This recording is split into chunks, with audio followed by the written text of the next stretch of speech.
Attention, les paragraphes qui suivent contiennent des spoilers sur l'épisode d'ici tout commence diffusé aujourd'hui soir sur TF1. Si vous ne voulez rien savoir, ne lisez pas ce qui suit. Vendredi 10 septembre dans Ici tout commence. Stéphane protège son fils après avoir passé la nuit avec Lionel. Kelly est inquiète de remarquer qu'il a disparu au petit matin. Paniquée à l'idée qu'il ait eu de nouvelles pulsions pyromanes, la jeune femme se rend chez les Lano et fait part de son inquiétude à Stéphane. Sans attendre, ils partent à sa recherche et le retrouvent à l'Economa où il a provoqué un nouvel incendie. Absorbé par les flammes, Lionel ne réagit pas. Stéphane s'empare alors rapidement d'un extincteur et parvient à éteindre le feu. Une fois les flammes éteintes, Lionel recouvre ses esprits. Tandis qu'il souhaite se dénoncer, Stéphane refuse et décide de cacher les marques de suie en attendant de revenir dans la soirée pour tout nettoyer. De son côté, Greg a passé la nuit à penser à Elliot. N'ayant aucune envie de voir leur histoire se terminer ainsi, le fils de Lobel le rejoint dans le parc pour avoir une discussion avec lui. Malheureusement, Elliot préfère garder ses distances, afin que leur rupture soit le plus simple possible. Hortense, qui est présente, attend qu'Elliot s'en aille pour faire de nombreux reproches à Greg. Alors qu'elle le pousse à faire ce qui est juste en dénonçant Lionel, Greg répond qu'il ne se voit pas balancer son meilleur ami. Lorsqu'il lui demande ce qu'elle ferait si Elliot était à la place de Lionel, Hortense ne sait pas quoi répondre. Pendant ce temps, Tom et Celia récupèrent des ingrédients à l'Economa.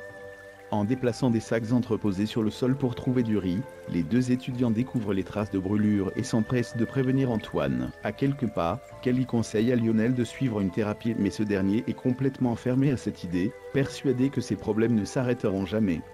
En se promenant dans le parc, le couple tombe sur un attroupement devant l'Economa et Charlène explique que quelqu'un a essayé de mettre le feu. Pour sa part, Antoine essaie de rassurer les étudiants en promettant de tirer cette histoire au clair au plus vite. L'information ayant rapidement circulé à l'institut, Elliot retrouve Greg qui lui confirme que Lionel est bien le responsable. Même si Elliot n'a pas l'intention de dénoncer Lionel pour ce qu'il lui a fait, il attend en revanche que Greg le fasse à sa place pour lui prouver qu'il le choisit lui. Bien qu'il réalise que l'étau se resserre dangereusement autour de son ami, Greg refuse malgré tout de l'abandonner. Et quand Elliot l'interroge pour savoir s'il est prêt à sacrifier son mec pour ça, Greg répond qu'il n'a jamais voulu cela bien qu'il l'aime profondément. En parallèle, Antoine questionne Stéphane.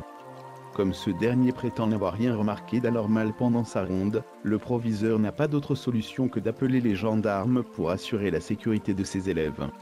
Pour protéger son fils, Stéphane fait alors croire qu'il est le pyromane tant recherché. Salomé met les choses au clair avec Ambre dans les vestiaires. Ambre aide Maxime à boutonner sa chemise sous le regard amusé d'Enzo qui a bien compris le petit jeu de sa camarade.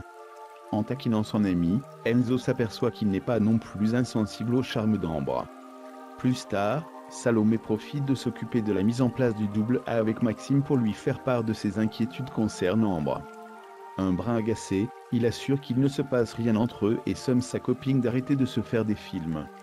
Elle a beau lui faire confiance, Salomé se méfie toutefois de sa camarade. Au moment où elle l'enjoint à faire attention, Maxime repart travailler sans lui répondre. Au cours du service, Ambre a bien remarqué les tensions entre Maxime et Salomé. Quand elle questionne Maxime sur ce qu'il s'est passé, celui-ci lui fait part des soupçons de sa copine mais cela n'empêche pas Ambre de la regarder dès qu'il a le dos tourné. En fin de journée, Salomé débarque dans les vestiaires et met les choses au clair avec Ambre. Remontée, elle lui ordonne d'arrêter son petit jeu et ajoute qu'elle n'arrivera jamais à les séparer. Celia, qui était présente, incite ensuite Ambre à lâcher l'affaire. En vain. La jeune femme compte faire ce qui lui plaît et ce d'autant plus que Celia lui a confirmé qu'elle plaisait à Maxime. Dave semble cacher des choses pour son cours de cuisine. La chef Armand demande à Dave et Jasmine de travailler en équipe pour réaliser une recette à base de sèche. À la fin des cours, Jasmine tente d'apprendre à faire plus ample connaissance avec sa nouvelle camarade de chambre à l'internat en lui posant des questions sur sa vie. Cependant, Dave la coupe brutalement car elle n'aime pas trop parler d'elle. La jugeant bien trop curieuse, Dave rencontre ensuite Clotilde et demande à changer de chambre. La chef Armand tente de lui faire comprendre qu'elle ne pourra pas fuir à chaque fois que quelqu'un voudra connaître son histoire mais Dave craint qu'elle finisse par comprendre. Clotilde se montre donc rassurante et certifie que personne n'en saura jamais rien.